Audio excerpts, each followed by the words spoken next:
This show is sponsored by PowerfulWomenUSA.com, a place to be inspired by other women.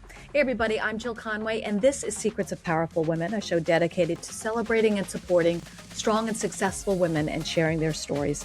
I'm hoping that you will be inspired to pursue your own dreams, reclaim your voice, and discover your strengths. So my guest today is Kristy Archuleta. Kristy is a financial therapy trailblazer. She's a professor at the University of Georgia, Go Dogs, and co-founder of the Financial Therapy Association. So Kristy, thank you for being here and welcome to the show. Thank you so much for having me. Oh, you're very welcome. Okay, so I do full disclaimer, as I'm a UGA mom.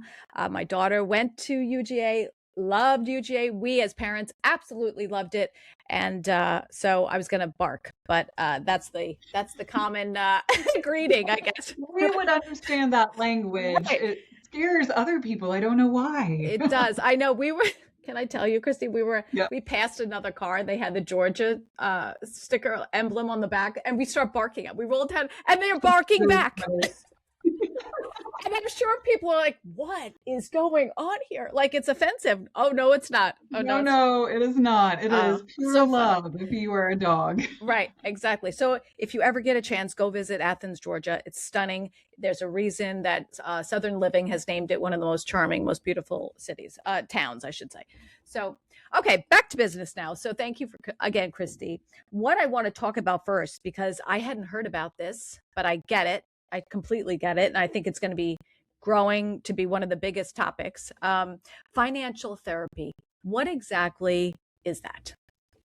Yeah, so we look at financial therapy or think about it or define it as how somebody thinks, feels, behaves, and relates to money in their individually and relationally, and how financial therapy helps shift in one of those areas so that we can have better lives, have higher well-being, financial well-being. I like to say we live better lives. You say that money has feelings. What do you mean by that?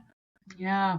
So if you think about how we make financial decisions, if you think about choices we make, behaviors that we do, they're all driven by how we think and feel around money. And much of that is actually shaped very early in childhood. And we have these things called scripts. So these are like unconscious beliefs around money that we don't typically think about or know about. That's why they're unconscious, because we don't go around having conversations with people like, how do you feel about money? How does money make you feel? How do you feel when we're talking about money? We don't have conversations about that. But these unconscious beliefs that we have around money really fuel what we do with our money. So if I feel shameful or guilty around money, because maybe I have this belief that I'm not good enough to have money, or I shouldn't have any money, or money is bad, then that's going to shape how I make all of my financial decisions. I might never have anything in a savings account, for example. I might just be spending it all or giving it away. I might look very generous, but then I don't hardly have enough to pay for my own bills. So really, every single person has emotions around money, whether they actually recognize it or not. It's so interesting you say that. I believe that wholeheartedly, because so many people don't realize they do until, like, for example, I'll give you one. And I grew up, we didn't grow up with much money, grew up in the 70s and such. And I found myself saying to my kids once, money doesn't grow on trees. Oh. And then I was like, oh my gosh, that's my mom. That's my father, right? And I want everyone to think about what are the things that they grew up listening to, right? Absolutely. It blows your mind. And then I feel like whatever you say kind of, translates into your life, right? Yeah. So we'll talk about that because you briefly spoke about it. Like the things, the lack, the mindset lack, the mindset of lack, I should say, that so many people have. And as you said, we get it often from our parents or unintentionally. The primary source. Right, exactly. And I don't think they meant it. And certainly, my parents grew up, in a different time when, it was like post-depression and no one had money. But that really affects how we view it, how we spend it, what we invest in. Yes. So how do you help someone who has that mindset, who says, Kristy, money doesn't grow on trees? How do you even start? Yeah, well, that's the beautiful thing about financial therapy is it really brings in tools that mental health clinicians utilize that can be used with financial issues, regardless of, what primary profession you might be coming from. But a financial therapist is going to take those tools that are rooted in theory, there's practicality to them, and they're going to use them to help shift how one thinks about money, how they might feel about money, might be empowering a person to have confidence in what it is that they're doing and in their knowledge and their skill. I mean, if we think you have a show all dedicated to women, and if we think about how women have been traditionally socialized to money, it's oftentimes that's the man's job to take care of the financial situation. You find a man to take care of you. You probably heard, like, at some point in time, maybe not, find a rich husband to take care of you. So we hear those messages and we think, well, I don't necessarily have confidence in myself because I'm not supposed to be doing it. So I must not have the ability to do it. So we find ourselves with, regardless of gender, empowering people to have confidence in themselves and have confidence in their skills to be able to make good choices that betters their family. Yeah. And their life. Yeah, for sure. Do you think many people don't think that they're worthy of having money? That's a great question. I don't know that we have the research. You got to remember, I'm a researcher too. Yeah. We don't necessarily have the research to know about that, but we what part of the population doesn't think that they deserve to have money. What we can say from a clinical aspect is when people do come in with feeling unworthy, that it definitely leads to a lot of ambivalence. It leads to poor decision making. It maybe even leads to lack of decision making on that person's part, or just not wanting to talk about it, or maybe even being very anxious or stressed about the situation when they really shouldn't be. And it's really a lack of feeling confident in themselves. Kristy, how did you come about doing this? Well, how far back do you want to go? Let's go all the way back, baby. All the way back. Okay. All the way back. Well, I actually really in high school had no idea what I wanted to be when I grew up, like probably most high school kids. Yeah. But all of my friends happened to know what they wanted to do when they grew up, and they knew what they were going to major in when they went to college, and I didn't know. So I went and talked to my high school counselor, and she literally pulled these two big books off of her shelf and said, "What is it that you like to do?" And I said, "Well, I like helping people. I really liked all the community service stuff that we did." And so I found the section that was about helping professions. And I remember she just walked through like a very long list of careers, and a lot of them that I'd kind of heard of before. Every once in a while, I'd be like, okay, what is that again? And then she came to something called a marriage and family therapist. And I said, "What is that?" And she read the definition, which I couldn't tell you exactly what she read, if that would have been the proper definition or not, but it was definitely about helping families and couples, have better relationships with one another. And I said, "That's what I want to be. How do I become that?" And she said, "Okay, let me go do some research and I'll get back to you."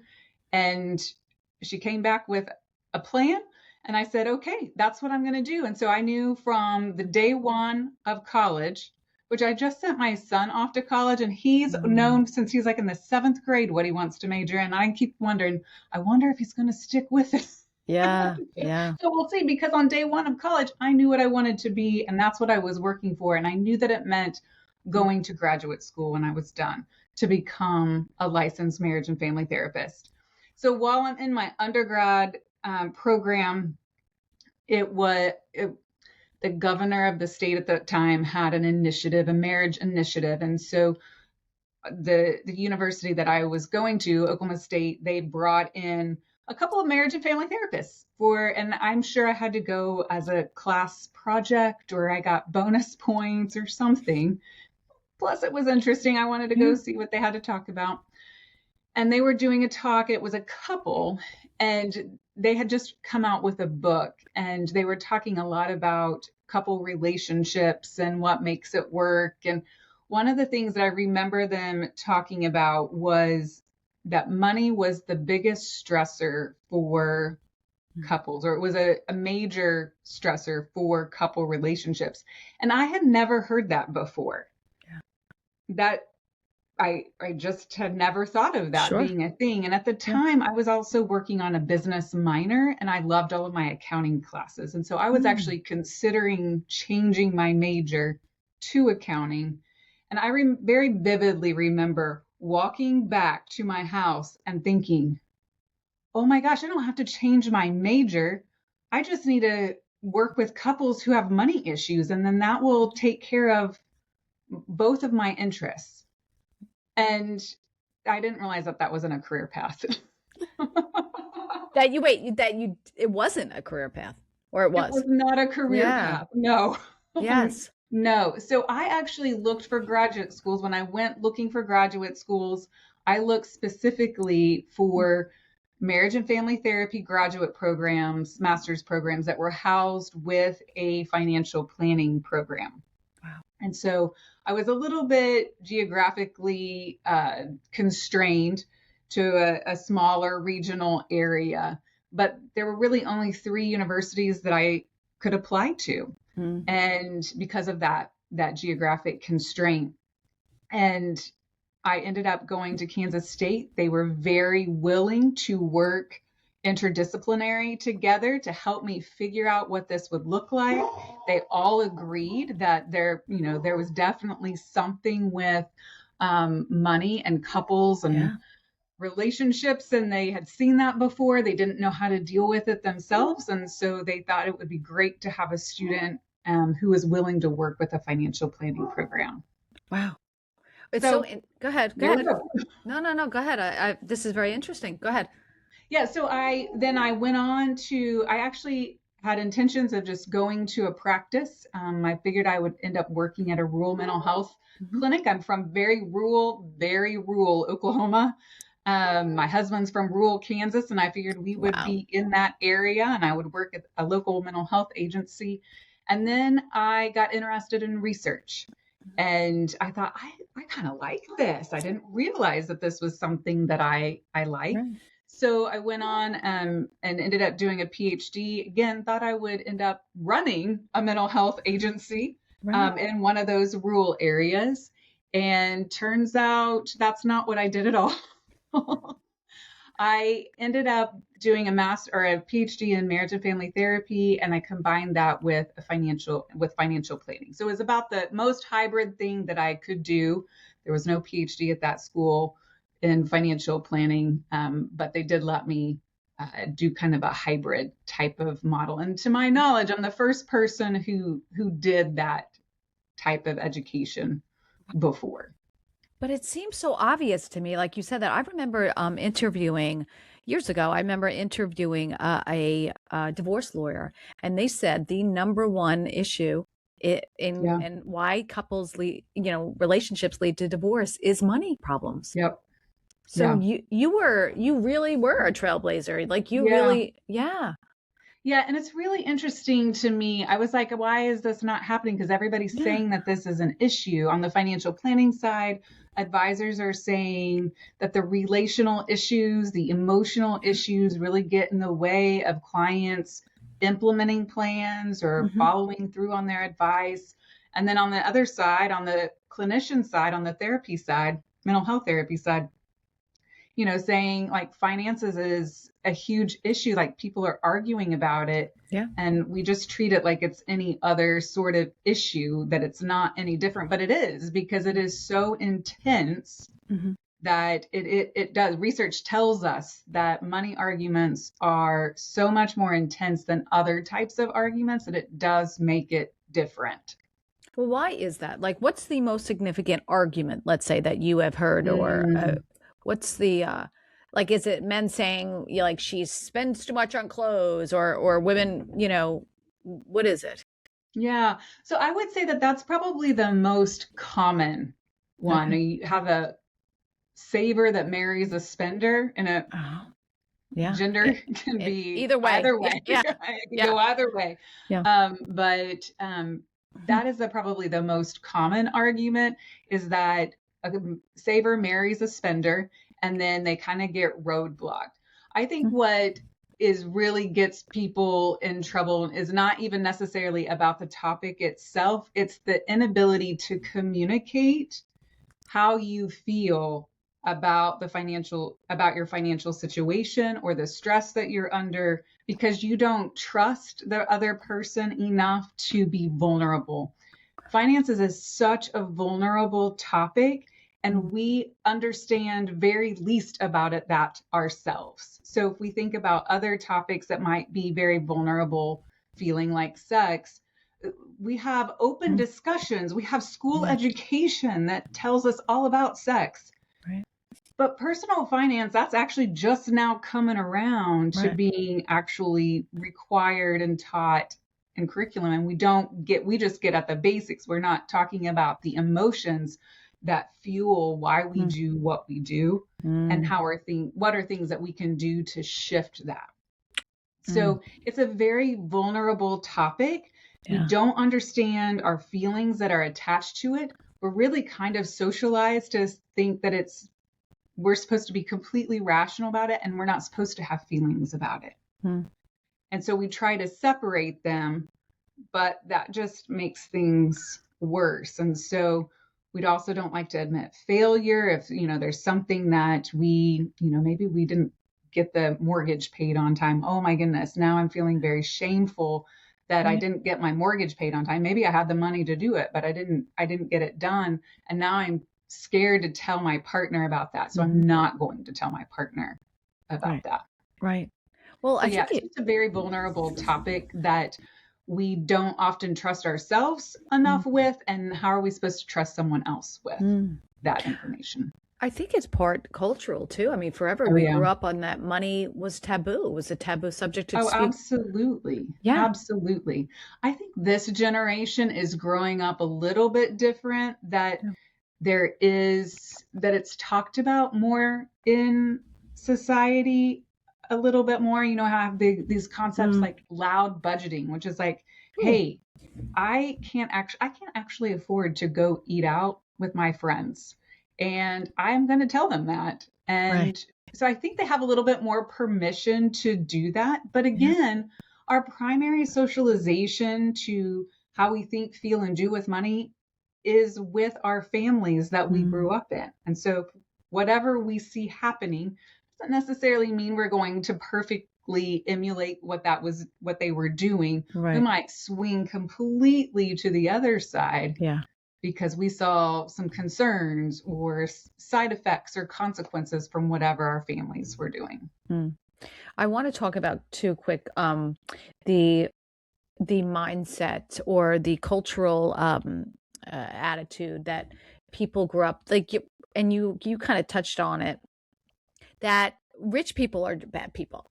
Yeah. Rich people, they just must be bad. Their lives must be terrible, and which is so ridiculous to me. But where did that come from? And that has to obviously affect every relationships too, right? What is it? Money is the root of all evil. How many Yeah. times? And I think there's books on that too, right? Oh yeah, Yeah. absolutely. Where it actually came from, I don't know the Yeah. answer to that specific question, but I think there has been, just culturally, we've seen people take advantage of other Mhm. people, and then that's how they got their money. And so then that gets passed down from generation to generation to generation. So this might be something that happened in your family, 3 generations back. Maybe they put their money in the bank and the bank foreclosed, Now Mm. they have nothing. And so it was the banker that took advantage of them. And then he ended up fine and we're destitute. Right. Right. And that's I just, I mean, that is just an example. Right, right. And those are the stories that get the headlines and those, right? Instead of Absolutely. all the other stories, right? When you have more Yep. money, you can help more people, you can help live a joyful life, you can, do great things, Absolutely, Yeah. absolutely. And so Yeah. yeah, so then there here comes this belief that because you have money, you must be a bad person because you apparently took advantage of someone Mm, else to right. get that. And that Mm, is oftentimes an intergenerational message. It might not mm, even come from your generation or your parents' generation. That might have been something that was passed down to them from three mm. generations ago. Yeah. I also think it's also people, who don't have a lot can Hmm. I've heard them say things like, even over the course of all the years I was a news reporter, where, well, that'll never happen to me, or I'll never get ahead, and things like that, where it's almost like they're self-programming. They're saying Yeah. it, and it's like, stop making that excuse for it. And I'm not saying some people are not in a bad way. Obviously they are, right? Yeah. But talk yourself into something, right? Talk yourself Hmm. into like firing up. Yes, I'm going to apply for that job. Yes, and I'm going to get it. I'm getting that job. You know, Yeah. I really wish that would be much more the conversation. All right, let's pause right here. Absolutely. So much more to talk about. We'll be back with Kristy Archuleta after the commercial break. You're listening to Secrets of Powerful Women. Help me get the word out. Share this with your friends because this is really good. We'll be right back. There you go. You do better. You do better than me. Okay. It was Well, part of my orientation. I was like, we're doing what? right, right. All right. We'll be right back. We'll be right back. That's funny.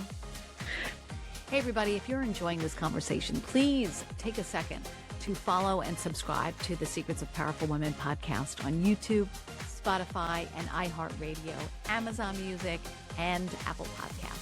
Because every share, comment, and review helps us beat the algorithm and reach more women like you with powerful stories, real conversations, and inspiration to step into their next chapter at any age. And if this episode spoke to you, share it with a friend who needs to hear it. Join us at our next event. All right, welcome back. You're listening to The Secrets of Powerful Women. Kristy Archuleta is with me. So, Kristy, let's talk first about the program that you run at UGA. Tell us about it. Yeah. So I run a program called the Behavioral Financial Planning and Financial Therapy Program. So we have a graduate certificate that can be combined with a degree program. So like a master's degree, it's a graduate level program. So a lot of times people are pairing it with a master's degree or with a PhD degree. And so you can also do a track within our master's program that is really that certificate added with some other courses to round out your master's degree. And it's offered online and on campus. So if you can't make it to Athens, and as you suggested earlier, Athens is Let's a go. beautiful, beautiful place. Yeah. It's really awesome to be here. But if you can't do that, there is an online option. Oh, that's great. And you also run research. Is that research part of it with Yeah, so the research is not necessarily something that you do as part of being a graduate certificate student. If you're a PhD student, you're definitely involved in the research. We're trying to gear up for a new semester this fall where we're going to start collecting some data from our clients at our Love and Money Center, our UGA Love and Money Center. And that's one of the really cool things. If you don't mind, I'm going to talk a little Of bit course. about our program, what makes it different than some of the other similar programs. There are other similar programs, and one of the things that brought me to UGA 9 years ago was this our Love and Money Center. It used to be called the Aspire Clinic, but now it's a Love and Money Center that houses financial planning services as well as couple and family therapy services. And so those services are offered by our students who are Mhm. in our financial planning program and who are in our couple and family therapy program. So it's a Wow. training clinic, Yeah. but it is a live clinic, active clinic, where people can come from really wherever to seek our financial services. Wow. I love that. Loving it's so You know what?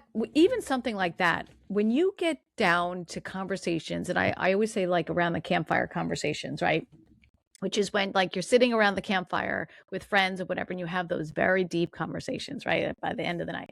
And it's like, what is love? And how do you define love? Because everyone defines it differently, Oh, so wow. Wow. right. And it's the same really about money too. It's about everything. Like Mhm. it's just like everyone has a different vision of what a, a financially successful future looks like, or a life Mhm. looks like, or what a successful relationship looks like. And you guys are right, like right in the thick of it. Like that's, Absolutely. Absolutely. I think the yeah, really cool thing is that we can do some interdisciplinary services as well, where our financial planning students are working with couple yeah, and family therapy students wow, and, vice versa. Like, hey, can come in and consult with this client? They've got a financial issue or we have a yeah, relational issue and they're like fighting all the time and I don't know what yeah, to do with that. Can right. you, couple and family therapy student, come in and maybe help give them Mm, some tools or help me facilitate this session, yeah, show me how to do it. yeah.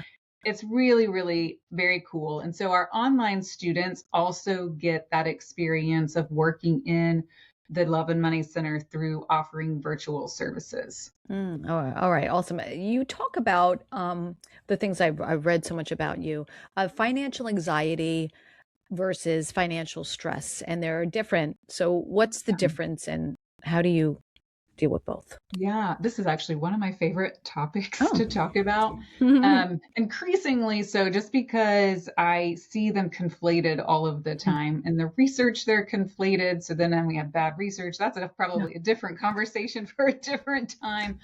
But when we think about financial stress, there's some sort of stressor that has triggered this response, this physiological, emotional Mm, response to whatever it is. So it can be I can't pay my credit card in full this month, or I can't pay my credit card at all, or I'm not going to be able to pay my rent this month, or my bill was higher for something than it was. And so there's some sort of mm, stressor that happens. And when that stressor goes away, or we resolve that stressor, the stress goes away. mm, So we kind of go back down to what we would think of as normal for ourselves. right. Anxiety is a little different than that. So we might feel very anxious about our financial situation all of the time. This might look like you're constantly checking your accounts all of the time, kind of like Oh, excessively, like maybe okay. multiple times a day or every day. You don't ever take a break. Now, sometimes there's times that you need to be looking at your Yeah, account for sure, for sure. very regularly.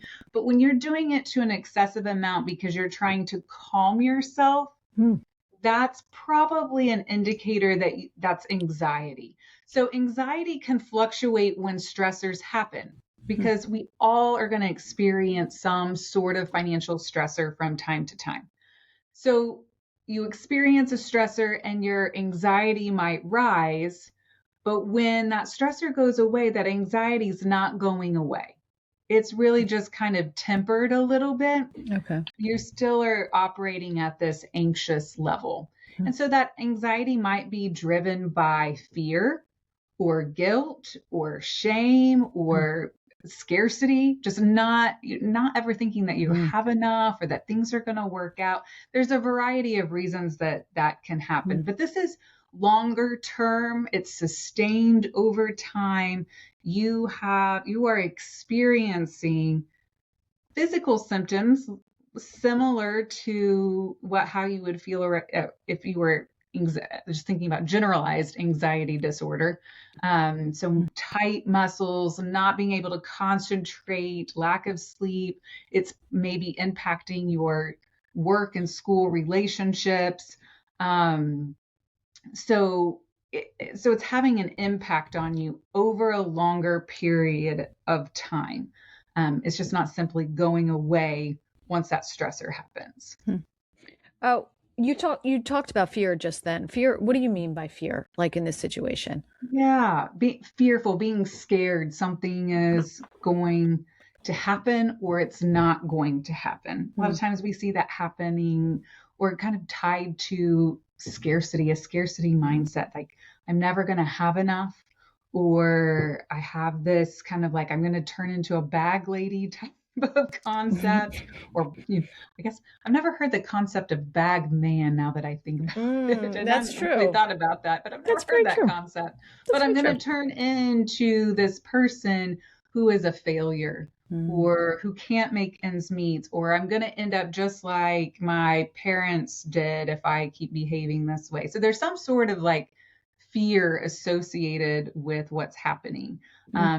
Excessive worry can stem from that. So a lot of times we're just scared of what might happen. Yeah. How do you work through that though? I mean, I know you're not all, really practicing right now as therapy Hmm. as much, but Yeah. how would you, for someone listening saying, "Oh my God, that's me." Hmm. What's the first step I would even take to work myself through that if I didn't want to see someone? Is it like, Yeah.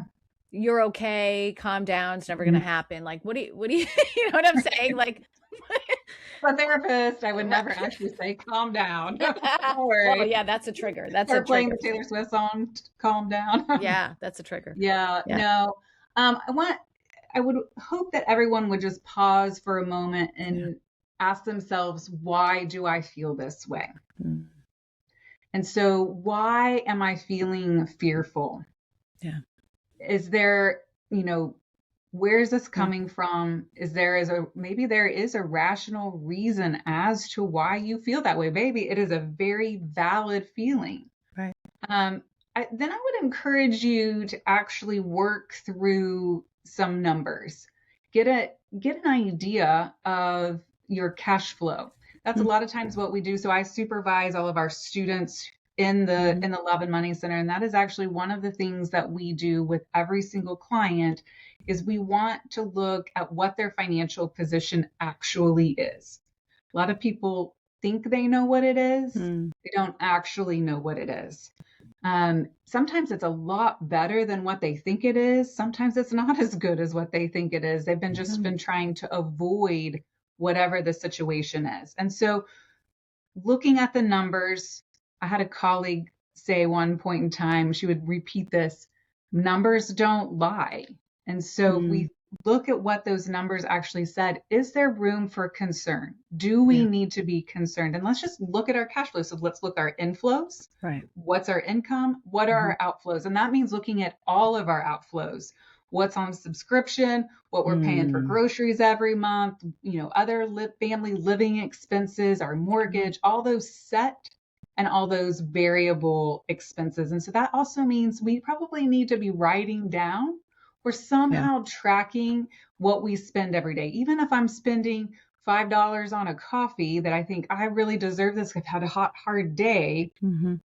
Well, if I do that every single day, that's going to add up. Right. But maybe I don't do it as often as I think, or I'm going to grab something out of the vending machine because I forgot to bring my lunch or something. Right. All those little things add up. And sometimes we have this mental accounting process in our mind that is not what the reality or what we're actually doing.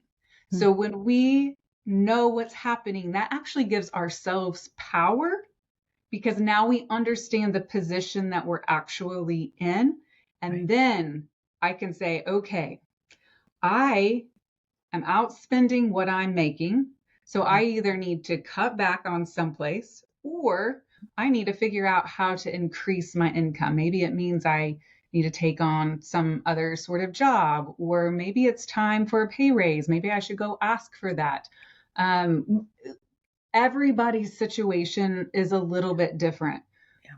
But the one thing I encourage people to think about is what is one small thing you can do today to improve your financial position just a little bit.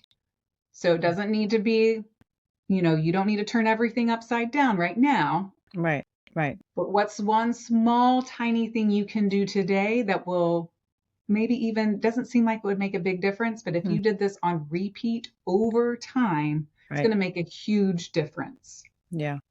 I don't think often a lot of people, like you said, they don't think of all the things all the times, like the gas, all Yep. the expenses that they just routinely make. Mhm. And right, like well, up here it's like $8, I think, at Starbucks for a cup I of know, coffee. it's I crazy. mean, just guys, I mean, just if you're looking to save money, that here we go, right there. Just Yeah. buy your own at home, spend a Right. hundred dollars on a a coffee maker or something, and just do it that way. I mean, it's Yeah. just things that the prices of things have gotten out of hand too. Um, It is really shocking. yeah, it I'm is. sorry. I was actually No, thinking about this the other day when I yeah, went grocery shopping. Like, yeah, oh my gosh. right. It's like, how much are the eggs? What? Right. Yeah, I want to talk about because you mentioned financial anxiety and financial stress, and recently, and I know this is not, your forte right now, but like midlife women, someone said to Mhm. me, we don't often talk about women who are, recently divorced and are starting over from scratch and they don't have any money, extra Mhm. money. They're working hard. How do you do that? How do you begin to put away maybe a little extra money? Or at that point, do you just say, oh, don't put away any extra money, pay your bills first? I feel like we get conflicting from financial planners or, attorney, whatever. We get conflicting information. Someone say, always pay yourself first if you're self-employed. And then, so what do you do in something like that? How do you put Yeah. That's something? a really great question. I'm going to go back to the fundamentals Yeah. because, I mean, that's really where you start. It's like my kids play sports, and so Which is it's kind of like expensive too. playing basketball Yeah. without understanding or without knowing how to actually dribble the ball correctly or without Right. shooting correctly. You're probably going to miss a lot if Right. you don't know those things. Right. So going back to the fundamentals, we mentioned earlier, like know where your money's coming from, know where it's going. Yeah. That's step one. Yeah.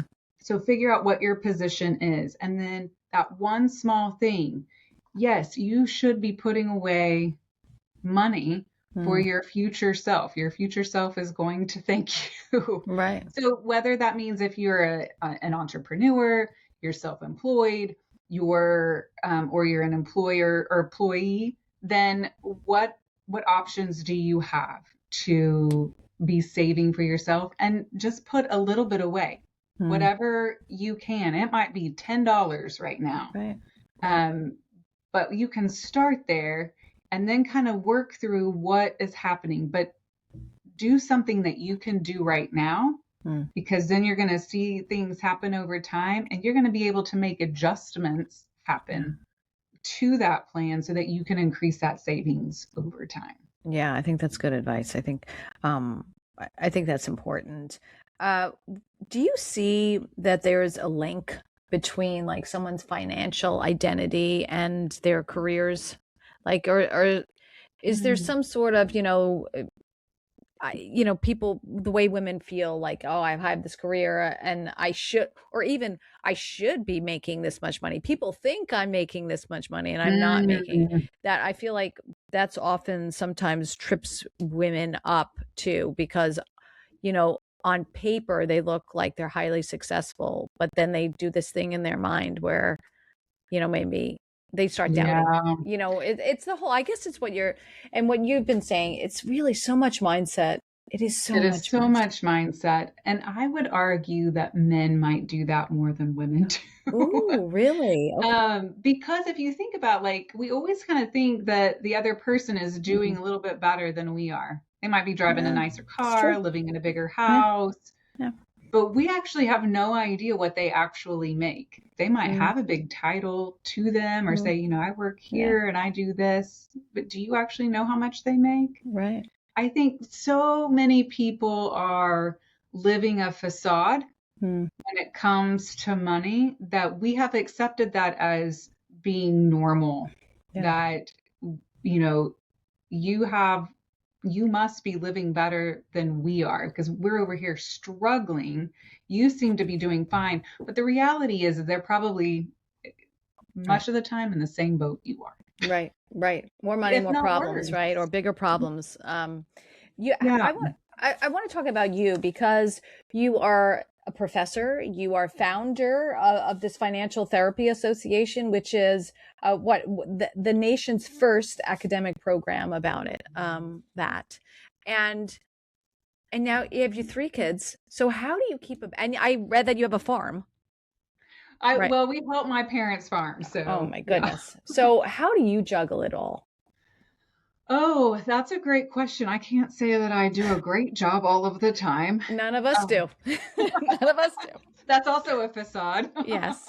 Yeah. I think you just do the best you can. I've always told myself my family is my number one priority. Mm-hmm. And then after that, everything kind of falls in place after that. Um, so that you got to decide what your priorities are, and then be able to communicate that also with your partner, with your family. I also have an amazing partner that I am the first to say I would not be able to do all of the things that I get to do without him. Yeah. Because we really see ourselves as a partnership. And so he's in there, might be doing dishes or doing laundry. And I might be in my office, wrapping stuff up with students or whatever it is that I'm doing. And then we're tag teaming getting these kids where they need to go when they need to be there. Yeah. And we do farm with my parents and my sister and brother-in-law in Oklahoma. And so we're primarily there in the summer and any other times that we can get there during the busy seasons of what we need to do. Oh, how nice. How nice. So I always ask this question now. I mean, what is the best advice that you ever got, be it for life or career? Oh gosh. I know. I'm sorry. I always stump people when I say that, right? Or not even the best. What's something, a good nugget? A good nugget.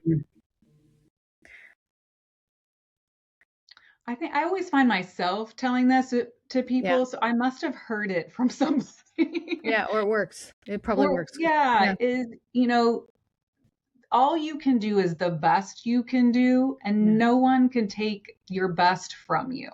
So do the best that you can do, and that's all anyone can ever ask of you. Yeah, it's true. It's true. And people that criticize themselves for just doing the best that they can do. Yeah. Another good one, I learned this during my dissertation process. Sometimes good enough is good enough. I have to tell myself that a lot. Yes, I know. But then you have someone say that's not good. So you can that's not good enough. Right? You can play this mental game in your head where it's like you always advise that, and you can make changes if it needs to be something different. Yes. I just assume everybody kind of brings whatever the best that they have at that time, given whatever is going on for them. Yeah, I agree with that. We show up. Just show up, right? Just come as you are, and everyone will figure it out, right? Don't pretend to be something that you're not. Yes. Where can you have a website? People can read more about you, get a hold of it, or see more about the research. What's that? Yeah, so you can find me on LinkedIn. You can find me on our University of Georgia page. If you just Google Kristy Archuleta, UGA, or just Kristy Archuleta. Actually, there's a few Kristy Archuletas in the country. Yeah. But if you just Google Kristy Archuleta, UGA, it'll come up. Where do you see your future going with this? As I mentioned to you, I see you going on all the news shows and talking about this because I think this is huge, and it's going to be an even bigger topic, I think, as we, go along, because it's a conversation that we're finally having. Yes. So what does 5 years down the road look like for you? Dream a big dream. Come on, Kristy. Yeah. And I say, take over the world with financial therapy. Why not? Why not? I not? used to tell one of my professors she was going to take over the world with her trauma research. Yes, I hope that it infiltrates. I don't know if that's the kind of word I want to use, but I hope that it is something that is common language in households to talk about money, emotion, how we're thinking, feeling, doing, having open conversations, that it's even at a household level. That might not be in 5 years. But I think that's my big hope for everyone, so that we can think, feel, do, relate to the important people in our lives better. And that probably means doing a lot more trainings for those who are helpers of people, and getting out news programs wherever stages, wherever we can make a difference. I got into this because I simply wanted to help people. And I find myself helping the helper. And that's kind of where my role is, train the trainer, help the helper, so that we can make a bigger difference with more people. I love that. Are you planning a book, or have you written a book? I feel like I have a couple of books. They're more like textbooks. Oh, that's pretty good. I have a couple of books. I do have a book in mind that I want to do. So hopefully that'll come in the next few years. Yeah, I see that. I see that too for you. All right. Kristy, this has been a great conversation. Really, thank you for coming on. You've been a sheer delight. It's always fun. I enjoy talking with you. Yeah, me too. All right. So again, go dogs. I hope they do. I hope they win this year again. But I had a daughter at UT Austin with Arch Man. So I'm all over the place. Wow. A son at University of South Carolina. So my loyalty is divided. But it is very divided. Yes, it is. But I do love. I'll always love the dogs. Yeah, always love. I was going to wear red today too, but I decided not to. So, but okay. Thank you for coming on. Thank you for sharing all your information. I'm Jill Conway, and thank you guys for listening to the show, celebrating incredible women like Kristy. I hope that you're inspired to pursue your own goals, believe in yourself, and dream bigger, and have that conversation. Let go of the shame about money. Have the conversation. Your voice matters, and your story can help others. I hope you join me next time. Share this podcast with a friend. Follow us on Instagram, and be sure to check out Kristy's website. All right. Thank you so much, and have a great day, everybody. Thanks, Kristy.